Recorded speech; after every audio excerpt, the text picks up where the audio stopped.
நான் இப்போதும் சொல்லுகிறேன், இந்த ஆட்சி அமையப்பட்டதற்கு பிறகு ஒரு முதலமைச்சருக்கு தர வேண்டிய மரியாதையை எங்களுடைய தலைவரும் நாங்கள் தர தயார். ஆனால் எங்களுடைய நிலைப்பாடு, உணர்ச்சிவசப்பட்டவர்கள் இந்த ஆட்சியை உருவாக்குவதற்கு ஒரு காரணமாக இருந்திருக்கிறார்கள் என்கிற காரணத்தினால் அதே வழியில் முதலமைச்சரும் செல்லக்கூடாது என்று உங்களை நான் கேட்டுக்கொள்கிறேன். அதே மாதிரி ஒன்றுக்கும் அரசியல் புரியல் இல்லை, கவர்ச்சி அரசியல் என்ன சொல்கிறாங்க, சொல்லியிருப்பதே வாதத்துக்கு வச்சுக்குவோம். ஏன் சினிமா நடிகருக்கு கவர்ச்சி அரசியல் இருக்கக்கூடாதா? அந்த கவர்ச்சி அரசியலிருந்து வெளியே வாங்கன்னு தமிழ்நாட்டு மக்களை கேட்டுக்கிறதுக்கு எங்களுக்கு மற்ற கட்சிகள்லாம் உரிமை இல்லையா? அது என்ன கவர்ச்சி அரசியல் புரிதல் வார்த்தையை பயன்படுத்தினா எனக்கு நல்லா வந்துடும் வார்த்தை. என்ன வார்த்தை வந்துடும்? இது முதலமைச்சருக்கு அழகா? இவர் ஆக்குப்பைங்க கான்ஸ்டிடியூஷனல் சேர் பிரதர் ப்ரோ விஜய் அப்படின்னு நாங்களும் கேட்போம். ஒரு முதலமைச்சர் போறீங்க, நன்றி சொல்றீங்க, திமுக விமர்சிக்க வேணாம்னு சொல்லல, விமர்சிங்க, அதுக்கு ஒரு 5 நிமிஷம் எடுத்துங்க. மீதி 10 நிமிடங்கள் பிரதமரோடு போனேன், சந்தித்தேன், என்ன செய்ய போகிறேன், பிரதமரிடம் மனு அளித்திருக்கிறேன், ஏதாவது சொல்லியிருக்கீங்களா? நான் கேட்குறேன், யாரை பார்த்து நீங்கள் குறை சொல்றீங்க? தமிழ்தாய் வாழ்த்துக்கு வந்து நீங்கள் போய் கடிதம் கொடுக்குறீங்க. யார் தெரியுமா? ஸ்டாலின். நீங்கள் சொன்ன ஸ்டாலின் சார் யார் தெரியுமா? அரசியல் சட்டத்தால் திருத்தப்பட்ட EWS, economically weaker sections, constitutional mandate once it was past in the parliament, அதை தமிழ்நாட்டுக்குள்ள அனுமதிக்க மாட்டேன்னு சொன்னவர் தான் ஸ்டாலின் சார். நீங்கள் தமிழ்தாய் வாழ்த்து நீங்கள் போட்டுருக்க என்ன தெரியுமா? வெறும் ஜிஓ, கவர்மெண்ட் ஜிஓ சார். அரசியல் சட்டம் மீறினா ஆட்சியவே கலைக்கலாம். நாங்கள் மீறி இருக்கோம், தாழ்த்தப்பட்டவர்களுக்காக, பிற்படுத்தப்பட்டவர்களுக்காக. நீங்கள் ஒரு தமிழ்தாய் வாழ்த்துக்கு போய் கெஞ்சுறீங்களே, கூத்தாடுறீங்களே, உங்கள் வீரம் என்ன? இந்த வீரத்தை நாங்கள் வந்து அமலப்படுத்தக்கூடாதா? ஒன்று தெரிஞ்சுங்க மாண்புமிகு முதலமைச்சர் அவர்களே, நாங்கள் வந்து உங்களுடைய கவர்னன்ஸை தான் 6 மாதம் கழிச்சு விமர்சிப்போம்னு சொன்னோம். உங்களுடைய இயலாமையை, டே டு டே அட்மினிஸ்ட்ரேஷனில் இருக்கிற குறைபாடுகளை நாங்கள் விமர்சிக்க மாட்டோம்னு நீங்களும் சொல்ல முடியாது, நாங்களும் கேட்க முடியாது.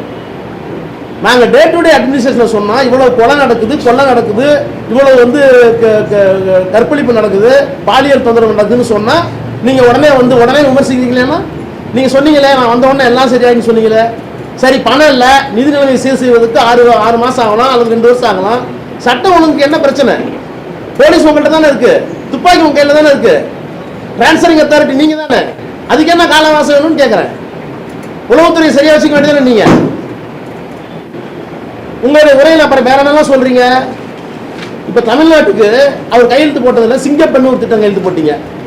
நான் கேட்குற சிங்கப்பெண்ணுக்கு பட்ஜெட்டரி சப்போர்ட் என்ன? கலைஞர் 3 கையெழுத்து போட்டார், எங்களுடைய தலைவர் ஸ்டாலின் 3 கையெழுத்து போட்டார் முதலமைச்சர் வரும்போது. அதுக்கெல்லாம் பட்ஜெட்டரி சப்போர்ட் என்னன்னு நிதித்துறை செயலரோடு பேசி அலாட் பண்ணி முடிச்சவருக்கு தான் கையெழுத்து போடுவோம். சிங்கப்பெண்ணுக்கு பட்ஜெட்டரி அலோகேஷன் என்ன? நீங்க எல்லாம் சொல்ல வரீங்க, பேரை மட்டும் மாத்திட்டா போதுமா? ஒரு ஐஜியை போட்டீங்க, புதுசாக ரெக்ரூட் பண்ணீங்களா? அதில் புதுசாக டிபார்ட்மெண்ட் வாங்கி கொடுத்தீங்களா? இல்லை எந்தெந்த மாவட்டத்தில் சிங்கப்பெண் திட்டத்திற்கு போலீஸ் அலாட் ஆகிட்டாங்க? எத்தனை வெஹிக்கிள் நீங்கள் வாங்கியிருக்கீங்க? அதையே நீங்கள் தொடக்கி வைக்கல, கையெழுத்து போட்டீங்களே, ஏன் இன்னும் தொடக்கி வைக்கலன்னு கேட்குறேன். அதாவது இனபிலிட்டி, இன்காம்பிட்டன்ட் அப்படின்னு நான் உங்களை சொல்றதுல என்ன தப்பு? ஆனால் நீங்கள் பேசுறது மட்டும் பார்த்தீங்கன்னா கைத்தட்டலுக்காக, உணர்ச்சியை தூண்டுவதற்காக எல்லாம் பண்ணுறீங்களே. நாங்கள் என்ன சக்தி தெரியுமா? மும்மொழி கொள்கையை நாங்கள் உள்ள விடல. என்னென்ன திட்டங்கள் நிறுத்தி வச்சிருக்கோம்? டீலிமிட்டேஷன் நாங்கள் தான் நிறுத்தணும். நேஷனல் எஜுகேஷன் பாலிசி நாங்கள் தான் நிறுத்தணும்.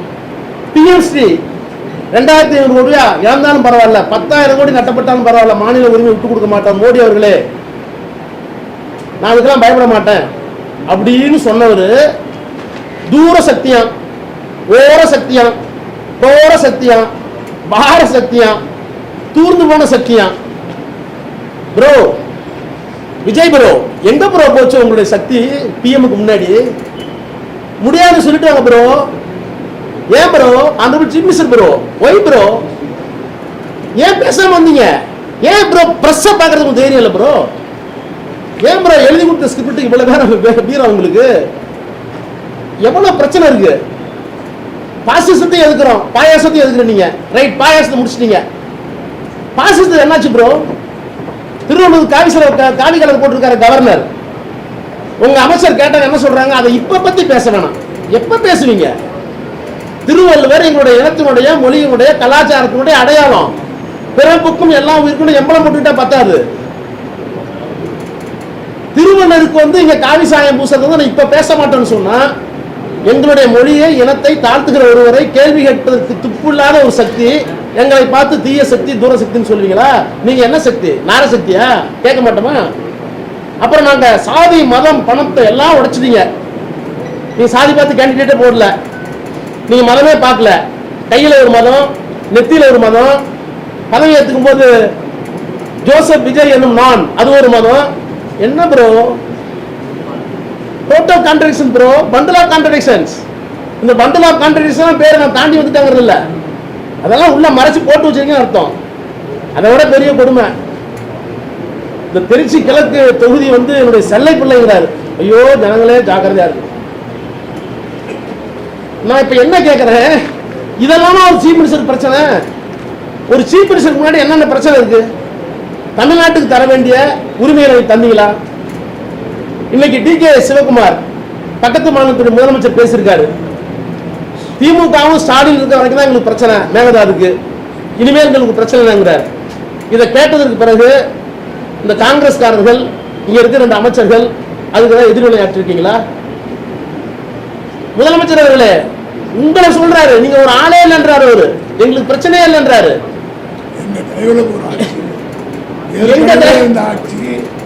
திமுக ஆட்சி அந்த ஆட்சி போய்விட்டது. எங்க தயவில் இருக்கிற ஆட்சி தான் இப்ப நடக்குதுன்னு பட்டவர்க்கம் சொல்றாரு. டி.கே. சிவகுமார் பதில் என்ன?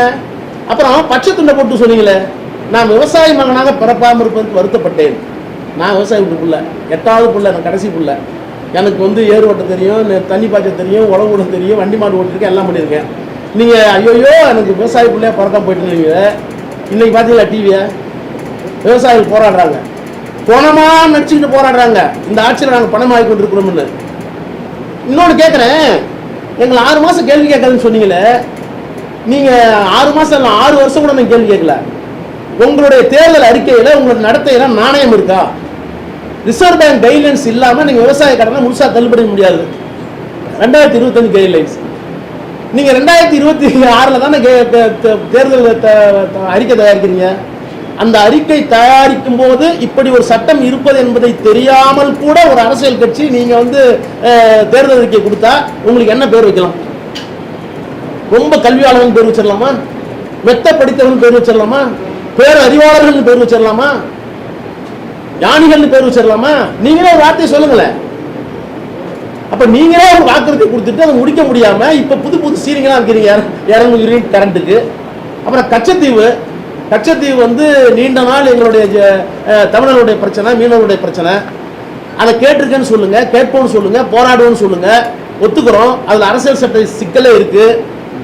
தமிழ்நாடு அரசாங்கத்தினுடைய சட்டமன்றத்தினுடைய அனுமதி இல்லாமலேயே அன்றைக்கு கச்சத்தீவை மத்திய அரசாங்கம் தாரை வார்த்தது. அதை திராவிட முன்னேற்ற கழகத்தினுடைய ஆட்சி கலைஞர் தலைமையில் சட்டமன்றத்தில் தீர்மானம் போட்டு கண்டித்திருக்கிறது. எல்லாம் ஆவணங்களா இருக்கு. உடனே நீங்க செஞ்சு கொடுக்கணும் அவசியம் இல்லை. ஆனா குறைந்தபட்ச ஒரு அக்கௌண்டபிலிட்டி வேணாம் அவங்க அமைச்சர்களுக்கு. என்ன அமைச்சர்கள் அவர்கள்? கச்சத்தீவை பத்தி பேசினா நோ கமெண்ட்ஸ். திருவள்ளுவர் சிலையை பத்தி ஏன் காவி சிலை அடிக்கிற கவர்னர் கேட்டாக்க அதை இப்ப பேச வேணாம். அப்புறம் பக்ரீத்துக்கு ஒரு ஜட்ஜ்மெண்ட் வந்திருக்கு. எங்கள் கட்சியின் சார்பில் சரவணன், கழகத்தினுடைய துணை பொதுச்செயலாளர், நாடாளுமன்ற உறுப்பினர் கவிஞர் கனிமொழி எல்லாம் அதை கண்டிச்சிருக்காங்க. நீங்க வந்து என்ன பேசுறீங்க? மாநில உரிமையை விட்டு கொடுக்க மாட்டேன் பொன்னிலை பிரதமர் என்ன கேட்டு வந்தீங்க? மதச்சார்பு விட்டு கொடுக்க மாட்டேன். இந்த ஜட்ஜ்மெண்ட் உங்களுடைய பதில் என்ன? உங்க கமெண்ட்ஸ் என்ன? அப்பீல் போக போறீங்களா? என்ன பண்ண போறீங்க? எதுவுமே இல்லையே. இப்படி இந்த எலக்ட்ரிசிட்டி பில்லு இன்றைக்கு எலக்ட்ரிசிட்டி ஸ்கேர்சிட்டி திமுக ஆட்சி மேல பழி போடுறீங்களே ஏன்? கோடை காலத்தில் ஒவ்வொரு ஆண்டும் பேக்கர் கார்டு இருக்கு. ஏப்ரல் மாதத்திலிருந்து மே மாதத்தில் தமிழ்நாட்டில் எவ்வளவு கூடுதல் மின்சாரம் தேவைப்படும்? அது ஜெயலலிதா காலத்திலிருந்து, எங்களுடைய காலத்திலிருந்து, எடப்பாடி காலத்திலிருந்து பேக்கர் கார்டு, ட்ராக்கர் கார்டு இருக்கு. வழக்கமா ஒரு அரசாங்கம் என்ன பண்ணணும்னா எந்த பருவ காலத்தில் எவ்வளவு தேவைப்படும் அப்படிங்கறது நினைச்சு ஃபோர்சி பண்ணி முன்கூட்டி அறிந்து அதற்கான கூடுதல் மின்சாரத்தை பெற வேண்டும். கூடுதல் விலையாக இருந்தால் கூட அதையும் சேர்த்து அமைச்சரவையில் பெற்று ஒப்புதல் பெற்று வேற வழி இல்லை நாங்கள் வாங்குறோம்னு சொல்லணும். அதை செய்யறதுக்கு கூட துப்புள்ள உங்களுக்கு. கரண்ட் இப்போ போயிடுச்சுன்னா காரணம் வந்து ஸ்டாலின்ங்கிறீங்க, திமுகங்கிறீங்க. Bro, chief minister honourable Vijay bro, really we are afraid bro. எங்க போயிட்டு இருக்குன்னு தெரியல ப்ரோ. தூக்கம் வர மாட்டேங்குது ப்ரோ. ஒண்ணுமே சரியில்லையே ப்ரோ. தொலைகால திட்டமும் ஒன்றும் கிடையாது, டே டு டே அட்மினிஸ்ட்ரேஷன் ஒன்றும் கிடையாது. என்ன பண்றதுன்னு தெரியல ப்ரோ. ஏதாவது ஒரு நல்ல முடிவு எடுங்க ப்ரோ, இல்லைன்னா நல்லா இருக்காது ப்ரோ. எங்களுடைய தலைவர், எங்களுடைய திமுக திராவிட முன்னேற்ற கழகம் உங்களுடைய நியாயமான எல்லா செயல்களுக்கும் உடனிருக்க தயாராக இருக்கிறது. ஆனால் இப்படியெல்லாம் ஒரு ஒரு முதிர்ச்சி இல்லாத, முன்னனுபவம் இல்லாமல் போவதில் தவறில்லை. ஆனால் முதிர்ச்சி இல்லாத, பக்குவம் இல்லாத, எதை பற்றியும் சிந்திக்காத ஒரு தாந்தோணித்தனமான அரசாங்கத்தை தந்து கொண்டிருக்கிற முதலமைச்சர் அவர்களே, உங்களை தமிழ்நாட்டு மக்களின் சார்பில், வாக்களித்த மக்களின் சார்பில், வாக்களிக்காத மக்களின் சார்பில், அப்புறம் சொல்றீங்க ஒரே தலைவர், ஒரே நம்பிக்கை நான் தான்ங்கிறீங்க. உங்களுக்கு ஓட்டு போட்டு 35% தான். பார்லிமெண்டரி டெமோக்ரஸில you succeeded, no doubt, I do admit. நாடாளுமன்ற தேர்தல் முறையில் நீங்கள் வெற்றி பெற்று விட்டீர்கள். ஆனா தமிழ்நாட்டு மக்களுக்கு நான் தான் தலைவன் சொல்ல உங்களுக்கு எந்த அதிகாரமும் இல்லை, எந்த அனுமதி இல்லை. ஏன்னா 65% பேர் உங்களை வேணாம்னு ஓட்டு போட்டுருக்காங்க. I do not mean that you are not competent under constitution methodology. நீங்க அரசியல் சட்டப்படி சரின்னு சொல்லல, அரசியல் சட்டப்படி அதுதான் சரி, எலக்ட்ரல் பாலிசி. ஆனால் மனதில் வைத்துக் கொள்ளுங்கள், உங்களை வேண்டாம் என்று நிராகரித்தவர்கள் 65% இருக்கிறார்கள். அந்த 65%ல் இன்னும் ஒரு 10-15% உங்கள் பக்கம் பெறுவதற்கு முயற்சி எடுங்கள். எங்களை, எங்கள் தலைவரை எப்போது பார்த்தாலும் குறை சொல்லி, அதில் எல்லலும் துழலுமாக பேசி, நத்தல் நையாண்டி பேசி, உங்களுடைய முதலமைச்சர் என்ற நாற்காலிக்குள்ள தகுதியை குறைத்துக் கொள்ளார்கள் என்று உங்களை அன்போடு கேட்டுக்கொள்கிறேன். சார், நேற்று இவ்வளவு விஷயம் பேசியிருக்காங்க. உங்களோட தோழமைகள் இருந்த கட்சிகளை இருக்கிறவங்க இந்த விஷயத்துக்கு சரியா எதிர்வினை ஆற்றுறாங்கன்னு நீங்க நினைக்கிறீங்களா? நான் அதுதான் மொத்தமா சொன்னேன். கான்ஸ்டிடியூஷனல் மொராலிட்டின்னு ஒன்று இருக்கு. அதாவது ஒரு அரசாங்கம் இருக்கணுங்கிறதுக்காக இன்னொரு அலைன்ஸை ஜெயிச்சவங்க வெளியில இருந்து ஆதரவு கொடுக்குறேன்னு ஒத்துக்கிறேன். சிபிஐ சிபிஎம் ஒத்துக்கிறேன். மற்றவங்களை நான் விமர்சிக்க வேண்டிய அவசியம் இல்லை. ஏற்கனவே விமர்சனங்கள்லாம் சோசியல் மீடியாலாம் பார்த்துருப்பீங்க. இப்போ நான் சொல்ல வர்றது, இன்னொரு அணியிலிருந்து வெற்றி பெற்ற பிறகு அவர்களுடைய தயவோடு ஆட்சி அமைத்ததற்கு பிறகும் நீங்கள் ஏதோ 185 சீட்டு பிடிச்சிட்ட மாதிரி கை காலெல்லாம் ஆட்டிட்டு பேசுறீங்களே, கை இப்படி போகுது இப்படி போகுது. நான் என்ன கேட்குறேன், சட்டமன்றத்தில் எங்கே போச்சு உங்க கை? பேப்பரை வச்சுட்டு பேசிக்கிட்டு என்ன அர்த்தம்? ஏன் பவுனீங்க? எதிர்கட்சி தலைவர் மாண்பு உதயநிதி ஸ்டாலின் கேட்ட கேள்வி உங்களால் ஏன் பதில் சொல்ல எதிர்பார்க்க முடியல? உங்க பாடி லாங்குவேஜ் எங்கே போச்சு அன்னைக்கு? My sincere appeal to the press. நான் தயவு பண்ணி கேட்குறேன், ஏதோ அவரை வெறுத்து கேட்கல. 2 பாடி லாங்குவேஜையும் 2 டோன் அண்ட் டனாரையும் நீங்க ஒப்புமை செய்யுங்க. அதற்கு பிறகு இவருடைய ஆளுமை என்ன, இவர் என்ன செய்ய போகிறார், என்ன டெலிவரி கொடுக்க போறார் அப்படிங்கறத நீங்க தான் தீர்மானிக்கணும், மக்கள் தான் தீர்மானிக்கணும்.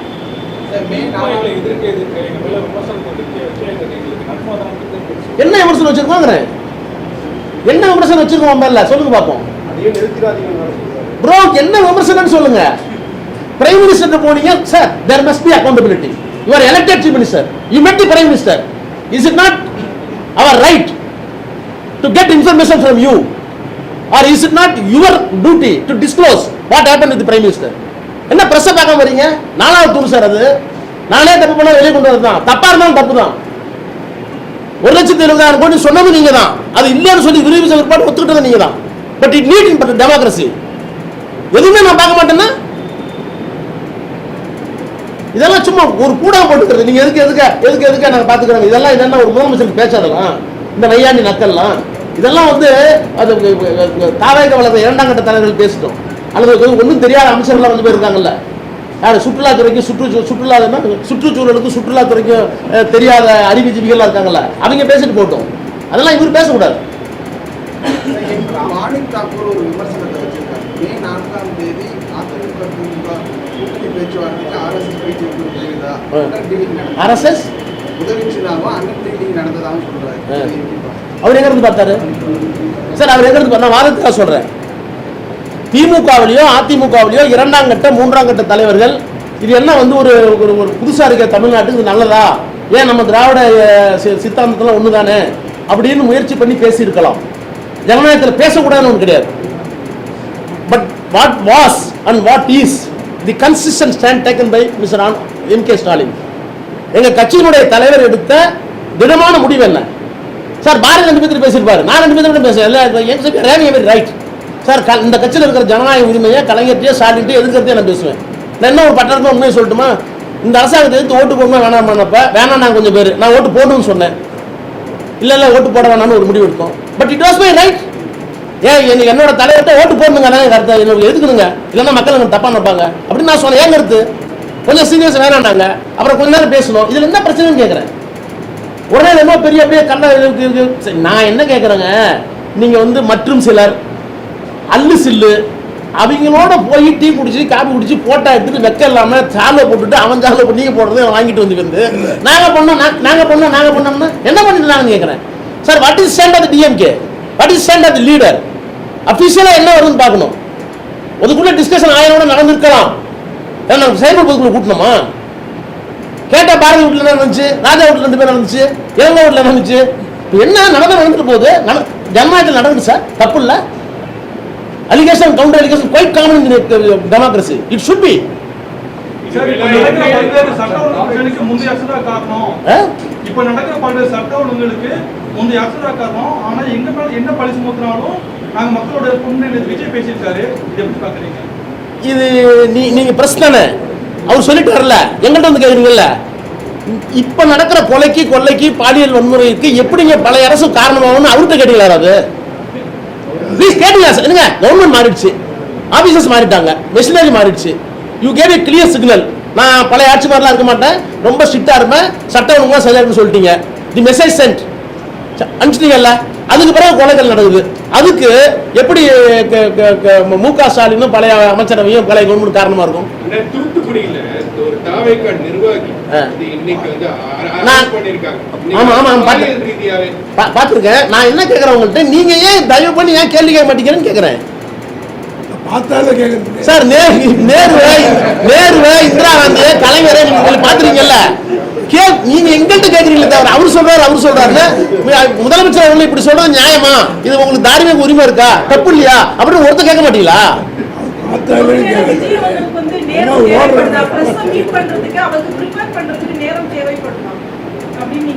அதனால என்ன 24 மணி 25 மாத்திரலாமா? நாளைல இருந்து ஒரு நாளைக்கு 24 நேரம் சார் மேடம், நான் இவருக்காக 25 மாத்திட்டுமா?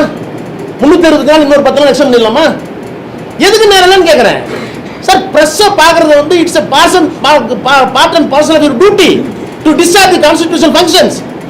அதுக்குதான் 4th எஸ்டேட் உங்களுக்கு சொல்லட்டுமா? கான்ஸ்டிடியூஷன் டிபேட் எடுத்து படிங்க. நீங்க வந்து எக்ஸிக்யூட்டிவ் லிமிடேஷன் வச்சுட்டீங்க, வரம்பு வச்சுட்டீங்க, ஜுடிஷியரிக்கு வரம்பு வச்சுட்டீங்க, லெஜிஸ்லேச்சருக்கு வரம்பு வச்சிருக்கீங்க. அந்த வரம்புகளை மீறும் போது என்ன பண்ணணும் சுப்ரீம் கோர்ட்னு சொல்லிருக்கீங்க. ஏன் பிரஸுக்கு வரம்பு வைக்கலன்னு கேடி ஷானு ஒரு எம்எல்ஏ கேட்டிருக்காரு, அரசியல் என்ன செய்யல. அப்போ அவர் சொல்றாரு, இந்த 3 துறையிலும் தங்களுடைய டியூட்டில இருந்து தவறிட்டாங்கன்னா அதை இடித்துரைத்து மக்களை காப்பாற்றுவதற்கு, ஜனநாயகத்தை பேணுவதற்கு கடைசி asylum, the last asylum is 4th எஸ்டேட்ங்கிறார். With folded hand. இது அம்பேத்கர் கோட். எல்லாத்துக்கும் கடைசி புகலிடம் நீங்க தான்ங்கிறார். அதனாலதான் அவங்க வரம்பு நான் வைக்கவில்லை, அவங்க எது சட்டத்திட்டத்தை நான் உருவாக்கவில்லை. let us have a free press. நீங்க அப்படி இருக்கீங்களா? ஏன் இவ்வளவு கேள்வி என்ன கேட்கறீங்களா? முதலமைச்சர் கேட்க மாட்டேங்கிறீங்க ப்ரோ? விஜய் ப்ரோ, இதுவும் நியாயம் இல்லை ப்ரோ, கேளுங்க ப்ரோ. காங்கிரஸ் உள்ளிட்ட எந்த கட்சிகள் வெளியேறினாலும் நம்மளை பத்தி கடுமையான விமர்சனங்கள் இல்லை. நான் வெளியேறது குறித்து மட்டும்தான் திமுக மற்ற அவங்களோட தோழர்கள் வந்து கடுமையாக எங்களை விமர்சிக்கிறாங்க, திருமாவளவன் சொல்லியிருக்காரு. அது எங்களுக்கு இருந்த அவ்வளவு பிணைப்பு பாசம் யாருக்கு கூட வச்சிருந்தோமோ அந்த பாசம் வந்து முரண்படும் போது கோவம் வரும். காங்கிரஸ் நாங்கள் அவ்வளோ பாசம் வைக்கல, ஐடியாலஜிக்கலா. சிபிஎம் வெளியே இருந்தாங்க, அதனால எங்களுக்கு ஒருத்தர் இருக்கும். அதில் என்ன இருக்கு சார்? என் சொந்த தம்பி, எங்கள் அண்ணன் எனக்கு வந்து நான் எதிர்பார்த்த ட்ரஸ்ட் அவுட் இல்லைன்னு சொல்லும்போது கோவம் வரும். நாளைக்கு திரும்பவும் சேர்ந்துக்குவோம் சார். ஐடியாலஜியில் சேலிங் சேம் போட். அன்னைக்கு கோவம் இருந்தது, வருத்தமாக நானும் பேசியிருப்போம், அவங்களும் பேசியிருப்பாங்க. அதில் என்ன இருக்கு? நத்திங். இது ஒரு சகோதர முரண்பாடு, அவ்வளோதான். It may not be permanent. Vaiko வந்து ஒரு போராட்ட காலத்துல பிரஸ் மீட் கொடுத்தாரு. அப்போ வந்து என்ன சொல்றாருன்னா 27ஆம் தேதி வந்து பொதுக்குழு கூட்டம் இருக்குது தாயகம்ல. தாவேக்கா சொல்லல, கூட்டணி தொடருமா, இது சம்பந்தமா இனிதான் வந்து முடிவெடுக்கப்படும் சொல்றாரு.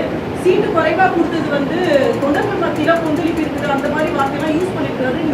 நான் பார்க்கலைங்க அவர் இன்டர்வியூ, நான் பார்க்கல. சார், 8ஆம் தேதி இந்தியாவில் காங்கிரஸ் தலைமையில மீட்டிங்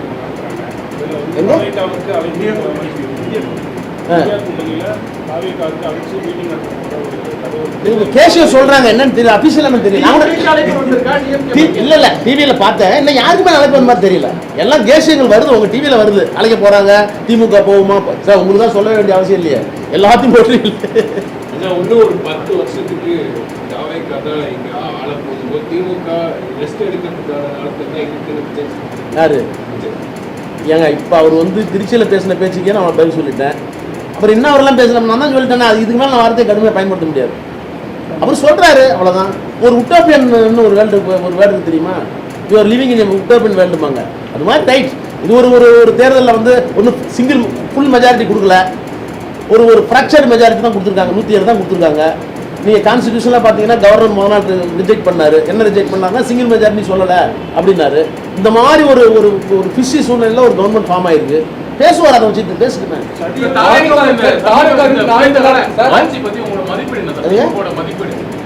சார் மதிப்பீடு தான் டெய்லி நான் கொடுத்துட்டு இருக்கேன். கொல்லை இன்னைக்கு கூட தூத்துக்குடியில் கனிமொழி தொகுதியில் நடந்து கனிமொழி பேட்டி கொடுத்துருக்காங்க. பிரஸ்ல கேட்டாங்க. பலம் கூடிட்டே சொல்லப்படுது. எப்படி பாக்குறீங்க? அதிமுக சட்டமன்ற உறுப்பினர்கள் கூட இந்த அனைவரும் வந்து தாவேக்காவை நீக்கிட்டே வராங்க. பலம் 4 நாள் கூட்டிட்டு தான் இருக்கு. எப்படி பாக்குறீங்க? நீங்க பலம் 4 நாள் எதை சொல்றீங்க? எம்எல்ஏ இருக்கு சார். நான் என்ன சொல்றேன், ஒரு அதிமுக எம்எல்ஏ தேர்ந்தெடுக்கப்பட்ட எம்எல்ஏ வராரு. அவருக்கு வந்து பெரிய கான்ட்ராக்டர், அவருக்கு வந்து பிசினஸ் இன்ட்ரெஸ்ட் எக்கச்சக்கமா இருக்கு. அரசாங்கத்தினுடைய தயவு இல்லாமல் ஒரு பிசினஸே ஓடாது. நான் பேர் சொல்ல விரும்பல. அவர் வந்து தொகுதி மக்களுக்கு நான் நல்லது செய்வதற்காக நான் கட்சி மாறுறேன்றாரு. கட்சி மாறுறேங்கிறாரு. இது நீங்க ஒத்துக்கிறீங்களா? இதை செல்வாக்கு நீங்க சொல்ல வரீங்களா? நீங்க சோசியல் மீடியா வலைதளங்களில் பாருங்க. என் பேத்தி சொல்லி ஒன்று போட்டேன், என் பேரை சொல்லி போட்டு வருதா இல்லையா? நீங்க எப்படி நாளுக்குலாம் அதிகரித்துன்னு சொல்றீங்கன்னு கேட்குறேன். கடையில முடிக்காங்க, TASMAC short time tenders close பண்ணிருக்காங்க.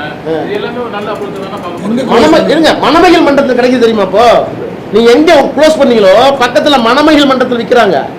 பேர் மணமகள் மன்றம். அதை எது மகிழ்ச்சிக்கு விற்கிறாங்க. இதுக்கு பேர் க்ளோஸ் பண்றோம். நாங்க கூட 500 க்ளோஸ் பண்ணோம். நாங்க 500 க்ளோஸ் பண்ணோம். வெப்சைட்ல போட்டோம், வீடியோ எடுத்து போட்டோம். நீங்க போட்டீங்களா? ஆனா பக்கத்துல இருக்க மணமகள் விற்கிறதுக்கு வீடியோ எடுத்து போட்டுருக்காங்களே. உங்க பதில் என்ன?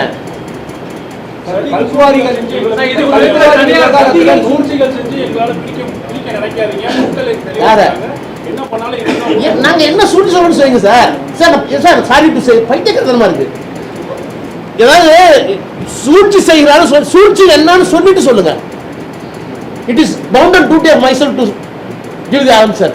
என்ன சூழ்ச்சியா சொல்ல மாட்டேங்கிறாரு. சூழ்ச்சி செய்யாதீங்க, சூழ்ச்சி இல்லை சார். இருட்டில் போய் பேய் வருதுன்னா ஒன்று வந்து மனநிலை கொண்டுவார்கள், இல்லை தைரியம் கொண்டுவார்கள். நீங்க தான் முடிவு பண்ணீங்க.